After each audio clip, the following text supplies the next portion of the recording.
ओम शांति। आज साकार महावाक्य 15/9/2025। मधुर संतान माने बाबा तुम मानू कर्म अकर्म विकर्मर गुह्य गतिर ज्ञान शुणाइबा पई आसिछंती। जेतेबेले आत्मा एवं शरीर उभय पवित्र थाए सेतेबेले कर्म अकर्म होइथाए। पतित हेबा द्वारा विकर्म होइथाए। प्रश्न, आत्मारे जंक लागिबार कारण कौन? जंक लागिथिबा आत्मार लक्षण कौन होइथिबो? उत्तर, जंक लागिबार कारण हिला विकार। पतित हेबा द्वारा ही जंक लागिथाए। जदि ए पर्यंत जंक लागी रहिछि तेबे तांकर पुराणा दुनिया प्रति आकर्षण हेउथिबो। बुद्धि विकार आड़कू जाउथिबो। जोगयुक्त स्थिति रे रहि पारु नथिबे। ओम शांति। पिलामाने यार अर्थ तो बुझीगले। ओम शांति कहले एही स्मृति आसी जाउछि जे आमे आत्मा माने एठाकार बासिंदा नुहे, आमे तो शांति धामर बासिंदा। घरे थिबा बेले आमर स्वधर्म थाए शांत, पुणी एठाकु आसी अभिनय करूछु काहेकि ना शरीर सहित कर्म करबाकू पड़िथाए। भल मंद दुई प्रकार कर्म होइथाए। रावण राज्य रे मंद कर्म हुए। रावण राज्य रे समस्तंकर कर्म विकर्म होई जाइछि। जणे हेले मनुष्य नाहांती जहांक द्वारा विकर्म न हेउछि। मनुष्य माने तो भाबुछंती साधु सन्यासी आदिंक द्वारा विकर्म हेउ नाही, काहेकि ना से माने पवित्र रहुछंती, सन्यास करिछंती। वास्तव रे पवित्र काहाकू कुहाजिबो एकथा बिल्कुल ही जानि नाहांती। कहउछंती मध्य आमे पतित अटु, पतित पावन को डाकुछंती। से न आसीबा पर्यंत दुनिया पवित्र होई पारिबो नाही। एही दुनिया पतित पुरुणा होइथिबारु पवित्र दुनिया को मने पकाउछंती। पवित्र दुनिया को गले आउ एही पतित दुनिया को मने पकाइबे नाही। सेही दुनिया ही अलगा अटे। प्रत्येक जिनिस नुआ एवं पुरुणा होइथाए ना। नुआ दुनिया रे जणे हेले भी पतित रहिबे नाही। नुआ दुनिया रे रचयिता हेउछंती परमपिता परमात्मा। से ही पतित पावन अटंती। तांकर रचना मध्य निश्चय पवित्र हेबा दरकार। पतितरु पावन, पावनरु पतित किपरि हेउछे ए कथा दुनिया रे काहारी बुद्धि रे आसी पारिबो नाही। कल्प कल्प बाबा ही आसी बुझाउछंती। तुमମାନଙ୍କ ମଧ୍ୟରେ ବି କେତେକ ସନ୍ତାନ ନିଶ୍ଚୟ ବୁଦ୍ଧି ହୋଇ ପୁଣି ସଂଶୟ ବୁଦ୍ଧି ହୋଇଯାଉଛନ୍ତି। ମାୟା ଏକଦମ ଗ୍ରାସ କରିଦେଇଛି। ତୁମେ ମହାରଥୀ ଅଟ ନା? ମହାରଥୀମାନଙ୍କୁ ହିଁ ଭାଷଣ କରିବା ପାଇଁ ଡାକିଥାନ୍ତି। ମହାରାଜାମାନଙ୍କୁ ମଧ୍ୟ ବୁଝାଇବାକୁ ହେବ, ତୁମେ ହିଁ ପ୍ରଥମେ ପବିତ୍ର ପୂଜ୍ୟ ଥିଲ, ଏବେ ତ ଏହା ହେଉଛି ପତିତ ଦୁନିଆ। ପବିତ୍ର ଦୁନିଆରେ ଭାରତବାସୀ ହିଁ ଥିଲେ। ତୁମେ ଭାରତବାସୀ ଆଦି ସନାତନ ଦେବୀ ଦେବତା ଧର୍ମର ଡବଲ ମୁକୁଟଧାରୀ ସମ୍ପୂର୍ଣ୍ଣ ନିର୍ବିକାରୀ ଥିଲ। ମହାରଥୀମାନଙ୍କୁ ତ ଏହିପରି ବୁଝାଇବାକୁ ହେବ ନା। ଏହି ନିଶାରେ ବୁଝାଇବାକୁ ପଡ଼ିଥାଏ। ଭଗବାନ ଉବାଚ, କାମାଗ୍ନି ଦ୍ୱାରା ଶ୍ୟାମଳ ହୋଇଯାଉଛନ୍ତି, ପୁଣି ଜ୍ଞାନାଗ୍ନି ଦ୍ୱାରା ଗୋରା ହେବେ। ବର୍ତ୍ତମାନ ଯିଏ ବୁଝାଉଛନ୍ତି ସେ ତ କାମାଗ୍ନିରେ ଜଳିପାରିବେ ନାହିଁ, କିନ୍ତୁ ଏପରି ମଧ୍ୟ ଅଛନ୍ତି ଯେ ଅନ୍ୟକୁ ବୁଝାଉ ବୁଝାଉ ନିଜେ କାମାଗ୍ନିରେ ଝାସ ଦେଇଦେଉଛନ୍ତି। ଆଜି ବୁଝାଉଛନ୍ତି କାଲି ବିକାରଗ୍ରସ୍ତ ହୋଇଯାଉଛନ୍ତି। ମାୟା ବଡ଼ ଜବରଦସ୍ତ ଅଟେ ନା। ସେ କଥା ନ ପଚାରିଲେ ଭଲ। ଅନ୍ୟକୁ ବୁଝାଇଲା ବାଲା ନିଜେ ହିଁ କାମାଗ୍ନିରେ ବଶୀଭୂତ ହୋଇଯାଉଛନ୍ତି, ପୁଣି ପଶ୍ଚାତାପ କରୁଛନ୍ତି ଏ କ'ଣ ହୋଇଗଲା। ବକ୍ସିଂ ଚାଲିଛି ନା, ସ୍ତ୍ରୀକୁ ଦେଖିଲେ ଆକର୍ଷଣ ଆସିଲା, ପୁଣି ମୁହଁ କଳା କରିଦେଲେ। ମାୟା ବହୁତ ଦୁସ୍ତର ଅର୍ଥାତ୍ ଅତ୍ୟଧିକ ପ୍ରଭାବଶାଳୀ ଅଟେ। ପ୍ରତିଜ୍ଞା କରିବା ପରେ ପତିତ ହୋଇଥିବାରୁ 100 ଗୁଣା ଦଣ୍ଡ ଭୋଗିବାକୁ ପଡ଼ୁଛି। ସେମାନେ ତ ଯେପରି ଶୂଦ୍ର ସମାନ ପତିତ ହୋଇଗଲେ। ଗାୟନ ମଧ୍ୟ ରହିଛି, ଅମୃତ ପାନ କରି ପୁଣି ବାହାରକୁ ଯାଇ ଅନ୍ୟମାନଙ୍କୁ ହଇରାଣ କରୁଥିଲେ। ବିକାରଗ୍ରସ୍ତ ହେଉଛନ୍ତି। ତାଳି ଦୁଇ ହାତରେ ବାଜିଥାଏ, ଗୋଟିଏ ହାତରେ ତ ବାଜି ପାରିବ ନାହିଁ। ଉଭୟ ଖରାପ ହୋଇଥିଲେ। ପୁଣି କେହି ତ ସମାଚାର ଦେଉଛନ୍ତି, କେହି ପୁଣି ଲଜ୍ଜାବଶତଃ ସମାଚାର ହିଁ ଦେଉନାହାନ୍ତି। ଭାବୁଛନ୍ତି ବ୍ରାହ୍ମଣ କୁଳରେ ନାମ ବଦନାମ ହୋଇଯିବ। ଯୁଦ୍ଧରେ କେହି ହାରିଲେ ହାହାକାର ହୋଇଯାଏ। ଆରେ ଏତେ ବଡ଼ ପେହେଲମାନମାନଙ୍କୁ ମଧ୍ୟ ହରାଇଦେଲ। ଏହିପରି ବହୁତ ଦୁର୍ଘଟଣା ହୁଏ। ମାୟା ଚାପୁଡ଼ା ମାରିଥାଏ। ବହୁତ ବଡ଼ ଲକ୍ଷ୍ୟ ରହିଛି ନା।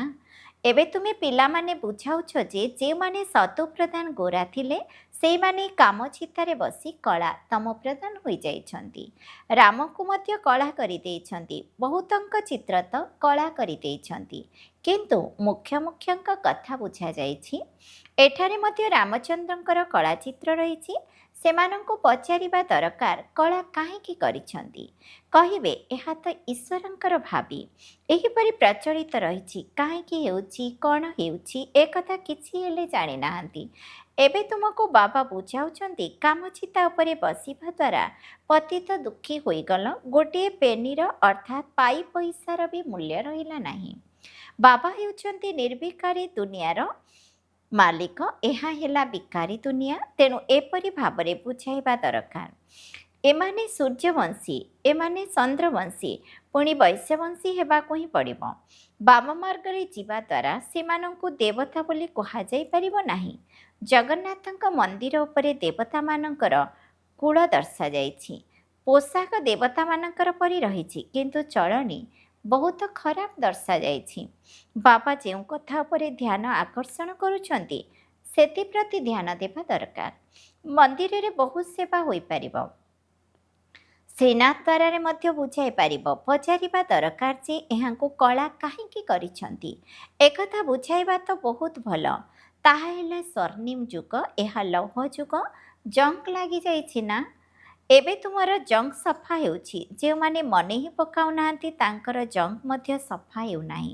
ବହୁତ ଜଙ୍କ୍ ଲାଗିଥିଲେ ତାଙ୍କର ପୁରୁଣା ଦୁନିଆ ପ୍ରତି ଆକର୍ଷଣ ରହିବ। ବିକାର ଦ୍ୱାରା ସବୁଠାରୁ ଅଧିକ ଜଙ୍କ୍ ଲାଗିଥାଏ। ଏହାଦ୍ୱାରା ହିଁ ପତିତ ହୋଇଛନ୍ତି। ନିଜର ଯାଞ୍ଚ କରିବାକୁ ହେବ। ମୋର ବୁଦ୍ଧି ବିକାର ଆଡ଼କୁ ଆକର୍ଷିତ ହେଉନାହିଁ ତ।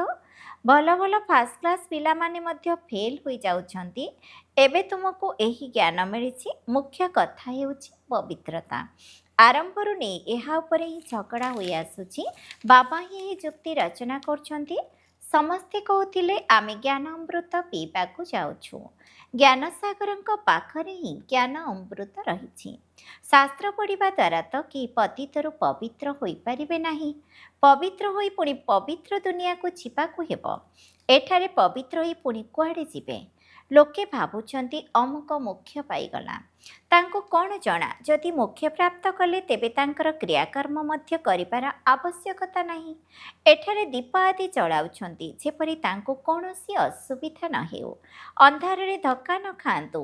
ଆତ୍ମା ତ ଗୋଟିଏ ଶରୀର ଛାଡ଼ି ଆଉ ଗୋଟିଏ ଶରୀର ଧାରଣ କରେ। ଗୋଟିଏ ସେକେଣ୍ଡର କଥା ଅଟେ। ଅନ୍ଧକାର ପୁଣି କୁଆଡ଼ୁ ଆସିଲା। ଏହି ପ୍ରଥା ପ୍ରଚଳିତ ହୋଇ ଆସୁଛି। ତୁମେ ମଧ୍ୟ କରୁଥିଲ, ଏବେ କିଛି ହେଲେ କରୁନାହଁ।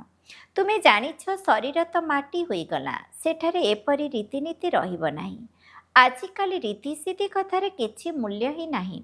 ଧରିନିଅ କାହାର ଡେଣା ଲାଗିଯାଉଛି, ପୁଣି ଉଡ଼ିବାରେ ଲାଗୁଛନ୍ତି, କିନ୍ତୁ ଏହା ଦ୍ୱାରା ଫାଇଦା କ'ଣ ମିଳିବ। ବାବା ତ କହୁଛନ୍ତି ମୋତେ ମନେ ପକାଅ ତେବେ ବିକର୍ମ ବିନାଶ ହେବ। ଏହା ହେଉଛି ଯୋଗ ଅଗ୍ନି, ଯାହାଦ୍ୱାରା ତୁମେ ପତିତରୁ ପବିତ୍ର ହେବ। ଜ୍ଞାନ ଦ୍ୱାରା ଧନ ମିଳିଥାଏ। ଯୋଗ ଦ୍ୱାରା ସର୍ବଦା ସୁସ୍ଥ ପବିତ୍ର, ଜ୍ଞାନ ଦ୍ୱାରା ସର୍ବଦା ଧନବାନ ହେଉଛ। ଯୋଗୀ ସର୍ବଦା ଦୀର୍ଘାୟୁ ହୋଇଥାନ୍ତି। ଭୋଗୀମାନଙ୍କର ଆୟୁଷ କମ୍ ହୋଇଥାଏ। ଶ୍ରୀକୃଷ୍ଣଙ୍କୁ ଯୋଗେଶ୍ୱର କହିଥାନ୍ତି। ଈଶ୍ୱରଙ୍କ ସ୍ମରଣ ଦ୍ୱାରା ସେ କୃଷ୍ଣ ହୋଇଛନ୍ତି। ତାଙ୍କୁ ସ୍ୱର୍ଗରେ ଯୋଗେଶ୍ୱର ବୋଲି କୁହାଯିବ ନାହିଁ। ସେ ତ ହେଲେ ରାଜକୁମାର। ପୂର୍ବ ଜନ୍ମରେ ଏହିପରି କର୍ମ କରିଛନ୍ତି ଯାହାଦ୍ୱାରା ଏପରି ହୋଇଛନ୍ତି। କର୍ମ ଅକର୍ମ ବିକର୍ମର ଗତି ମଧ୍ୟ ବାବା ବୁଝାଉଛନ୍ତି। ଅଧାକଳ୍ପ ରାମରାଜ୍ୟ, ଅଧାକଳ୍ପ ରାବଣ ରାଜ୍ୟ ରହିଛି। ବିକାରଗ୍ରସ୍ତ ହେବା ଏହା ସବୁଠାରୁ ବଡ଼ ପାପ ଅଟେ। ସମସ୍ତେ ହେଉଛନ୍ତି ଭାଇ ଭଉଣୀ ନା। ଆତ୍ମାମାନେ ସବୁ ହେଲେ ଭାଇ ଭାଇ। ଭଗବାନଙ୍କର ସନ୍ତାନ ହୋଇ ପୁଣି ବିକାରୀ କର୍ମ କିପରି କରୁଛନ୍ତି। ଆମେ ବିକାରର ଅଧୀନ ହୋଇପାରିବୁ ନାହିଁ। ଏହି ଯୁକ୍ତି ଦ୍ୱାରା ହିଁ ପବିତ୍ର କରିପାରିବା। ତୁମେ ଜାଣିଛ ଏବେ ରାବଣ ରାଜ୍ୟ ସମାପ୍ତ ହେଉଛି। ତାପରେ ପ୍ରତ୍ୟେକ ଆତ୍ମା ପବିତ୍ର ହୋଇଯିବେ। ତାଙ୍କୁ କୁହାଯାଉଛି ଘରେ ଘରେ ଖୁସିର ଆଲୋକ। ତୁମର ଜ୍ୟୋତି ଜାଗ୍ରତ ହୋଇଛି। ଜ୍ଞାନର ତୃତୀୟ ନେତ୍ର ମିଳିଛି। ସତ୍ୟଯୁଗରେ ସମସ୍ତେ ପବିତ୍ର ହିଁ ରହିବେ। ଏକଥା ମଧ୍ୟ ତୁମେ ଏବେ ବୁଝୁଛ। ଅନ୍ୟକୁ ବୁଝାଇବା ପାଇଁ ପିଲାମାନଙ୍କଠାରେ କ୍ରମାନ୍ୱୟରେ ଶକ୍ତି ରହିଛି। କ୍ରମାନ୍ୱୟରେ ଯୋଗଯୁକ୍ତ ରହୁଛନ୍ତି। ରାଜଧାନୀ କିପରି ସ୍ଥାପନ ହେଉଛି କାହାରି ବୁଦ୍ଧିରେ ଏ କଥା ନଥିବ। ତୁମେ ସେନା ଅଟନା। ଜାଣିଛ ଯେ ଯୋଗର ବଳ ଦ୍ୱାରା ଆମେ ପବିତ୍ର ହୋଇ ରାଜାରାଣୀ ହେଉଛୁ। ପୁଣି ପରଜନ୍ମରେ ଜନ୍ମରୁ ମୁଖରେ ସୁନା ଚାମଚ ରହିବ। ଏହି କେହି ଯଦି ବଡ଼ ପରୀକ୍ଷାରେ ପାସ୍ କରନ୍ତି ତେବେ ବଡ଼ ପଦ ମଧ୍ୟ ପାଇଥାନ୍ତି। ଫରକ ରହୁଛି ନା ଯେତେ ପାଠ ପଢ଼ା ସେତେ ସୁଖ। ଏହା ତ ଭଗବାନ ପଢ଼ାଉଛନ୍ତି। ଏହି ନିଶା ଚଢ଼ି ରହିବା ଉଚିତ। ଭଗବାନଙ୍କ ବିନା ଏହିପରି ଭଗବାନ ଭଗବତୀ କିଏ କରାଇବ? ତୁମେ ଏବେ ପତିତରୁ ପବିତ୍ର ହେଉଛ, ପୁଣି ଜନ୍ମ ଜନ୍ମାନ୍ତର ପାଇଁ ସୁଖୀ ହୋଇଯିବ, ଉଚ୍ଚ ପଦ ପାଇବ। ପଢ଼ୁ ପଢ଼ୁ ପୁଣି ବିକାରୀ ହୋଇଯାଉଛନ୍ତି। ଦେହ ଅଭିମାନରେ ଆସିବା ଦ୍ୱାରା ପୁଣି ଜ୍ଞାନର ତୃତୀୟ ନେତ୍ର ବନ୍ଦ ହୋଇଯାଉଛି। ମାୟା ବଡ଼ ଜବରଦସ୍ତ ଅଟେ ନା। ବାବା ନିଜେ କହୁଛନ୍ତି ଏଥିରେ ବହୁତ ପରିଶ୍ରମ ରହିଛି।